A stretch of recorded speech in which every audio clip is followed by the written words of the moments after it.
अस्सलाम वालेकुम। उम्मीद करती हूँ आप सब खैरियत से होंगे। आज कुछ बात करेंगे इल्म के बारे में कि तालीम एक ऐसा कारोबार है जो बाकी कारोबार को तख्लीक करता है और उसे अरूज तक पहुँचाने में उस्ताद का ही हाथ होता है। इसी के बारे में आप आज थोड़ी सी बात करने की कोशिश करेंगे कि इल्म क्या है, हमारी अंदर जो है इल्म जो मौजूद है क्या वो वाकई इल्म है, और उस इल्म को हम किस लिए इस्तेमाल करते हैं, कैसा इस्तेमाल कर रहे हैं, और क्या हम वो वैसे ही इस्तेमाल करते हैं जैसा हम इल्म हासिल करते हैं। उससे पहले आप मेरे चैनल को ज़रूर सब्सक्राइब कर दें, लाइक कर दें, शेयर कर दें और कमेंट्स में बताएं, और मेरे चैनल को ज़रूर सब्सक्राइब कर दें। आप सबकी सपोर्ट की बहुत ज़्यादा ज़रूरत है। मोहम्मदी चैनल को ज़रूर सब्सक्राइब कर दें, ठीक है।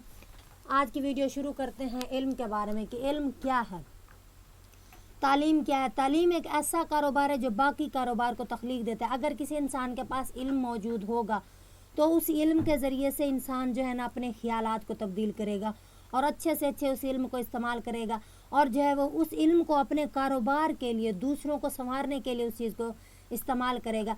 क्या जो इल्म इंसान को अरूज तक पहुंचाता है, क्या उसमें उस्ताद का हाथ होता है? जी हाँ, एक उस्ताद ही है जो कि एक तालिब इल्म को एक अरूज तक पहुंचाता है, एक बुलंदी की सीढ़ी तक लेकर जाता है। हाँ, वो इल्म उस्ताद ही देता है। वो शख्स कामयाब नहीं हो पाता जिसमें नाकामी का खौफ कामयाबी की चाहत से ज़्यादा हो। इस चीज़ के बारे में थोड़ी सी बात करते हैं कि दो तरह के इंसान पाए जाते हैं, ठीक है। एक में जो है आप देखें कि कामयाबी की चाहत होती है, और दूसरे में जो है नाकामी का खौफ होता है। एक इंसान में नाकामी का खौफ ज़्यादा होता है, कामयाबी की चाहत जो है ना वो कम होती है। दूसरे इंसान में कामयाबी की चाहत कम होती है और नाकामी का खौफ जो है ना वो ज़्यादा होता है, या वो ऐसा समझ लें बहुत ज़्यादा हैवी हो जाता है। तो ऐसा इंसान जिसमें नाकामी का खौफ सबसे ज़्यादा पाया जाता है, वो इंसान कभी भी कामयाब नहीं हो सकता। वो चाहते हुए भी खुद को कामयाब नहीं बना सकता। क्यों? क्योंकि उसका जहन में जो है नाकामी का खौफ रहेगा। जब कोई इंसान किसी चीज़ को अपने जहन पर मुसल्लत कर लेता है ना, तो वो चीज़ होकर ही रहती है। तो ऐसा करने से कि जो इंसान इसके बरक्स दूसरा इंसान जिसके दिल में जो है नाकामी का खौफ कम होता है और कामयाबी का जो है शौक़ ज़्यादा होता है, जज्बा ज़्यादा होता है, वो इंसान हम ज़रूर कामयाब होता है और हमेशा ही कामयाब होता है। क्यों? क्योंकि उसने जो है नाकामी को एक साइड पर रखा, तो चाहे उसके सामने लाखों ही नाकामियाँ क्यों ना आ जाए, वो जो है कामयाबी को अपने जहन में रखता है और कामयाबी से ही उस कामयाबी को हासिल करता है।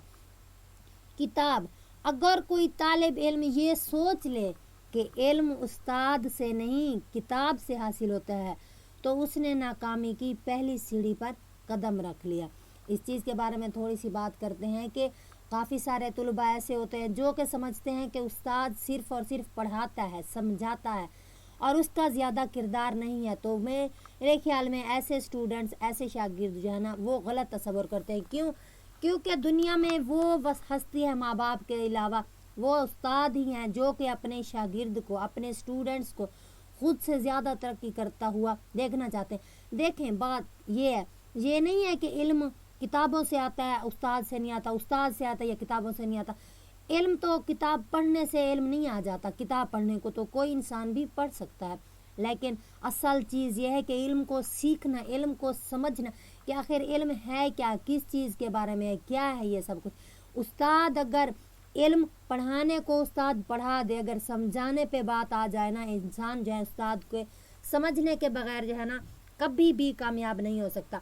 और जो उस्ताद को जो स्टूडेंट्स ये समझते हैं ना कि उस्ताद जो है इस इल्म के लिए ज़रूरी नहीं है, ठीक है, और जो किताबों से ही हम इल्म हासिल कर सकते हैं, तो वो स्टूडेंट्स कभी भी कामयाब नहीं हो सकता। क्योंकि उस्ताद के बगैर दुनिया के कोई भी काम इंसान नहीं कर सकता। चाहे आप मोची की बात कर लें, ठीक है, चाहे आप हमाम की बात कर लें, इसके अलावा बरक्स आप एक दुकानदार की बात कर लें, वहाँ भी एक उस्ताद होता है। हर एक काम में उस्ताद का अहम किरदार होता है। हर एक चीज़ में जो है ना उस्ताद का बहुत ज़्यादा किरदार होता है। क्योंकि उस्ताद के बगैर जो है ना इंसान सिर्फ़ और सिर्फ इल्म तो हासिल कर सकता है, लेकिन शऊर हासिल नहीं कर सकता। इल्म का असल मानी क्या है, इल्म का असल मतलब क्या है, वो चीज़ को नहीं समझ सकता। तो इसीलिए उस्ताद जो है ना वो इस चीज़ के लिए बहुत ज़्यादा ज़रूरी है, इल्म को समझाने के लिए। उस्ताद ही होता है जो इंसान को जो है ना एक 1 वाली सीढ़ी से लेकर 100 वाली सीढ़ी तक लेकर जाता है और स्टेप बाय स्टेप हर एक चीज़ को अच्छी तरह से समझाता है। और एक उस्ताद ही है, ठीक है, जो अपने स्टूडेंट्स की बेहतरी भलाई चाहता है। इसीलिए जो है अगर कोई तालिब इल्म ये सोचे कि इल्म उस्ताद नहीं देता बल्कि किताबें देती हैं, तो ये अपने माइंड में वो चीज़ ये रख ले कि वो ऐसा स्टूडेंट्स कभी भी कामयाब नहीं हो सकता जो कि उस्ताद से ज़्यादा किताबों को तरजीह दे। किताबों को तरजीह देने से मुराद ये नहीं है कि आप किताबों को तर्क कर दें, उस्ताद को, दोनों का एक साथ स्टेटस है। लेकिन किताब से सिर्फ आप लोग पढ़ सकते हैं, हासिल नहीं कर सकते। उस्ताद से आप लोग पढ़ भी सकते हैं, हासिल भी कर सकते हैं और जो है समझ भी सकते हैं। तो इसीलिए हर एक इल्म के लिए उस्ताद का होना लाजमी है और उस्ताद ही वो वाहिद हस्ती है जो कि इल्म देने के साथ साथ आपको इल्म सिखाती भी है कि इल्म असल है क्या चीज़, इल्म के बगैर इंसान कैसा है और जिसके पास इल्म है वो कैसा है। तो उस्ताद के बगैर इल्म किसी काम का नहीं है। उस्ताद है तो ही कामयाबी है, उस्ताद नहीं तो कोई कामयाबी नहीं। उम्मीद करती हूँ कि आपको मेरी वीडियो अच्छी लगी होगी। लाइक कर दें, शेयर कर दें, कमेंट्स कर दें और मेरे चैनल को ज़रूर सब्सक्राइब कर दें। अल्लाह हाफिज़।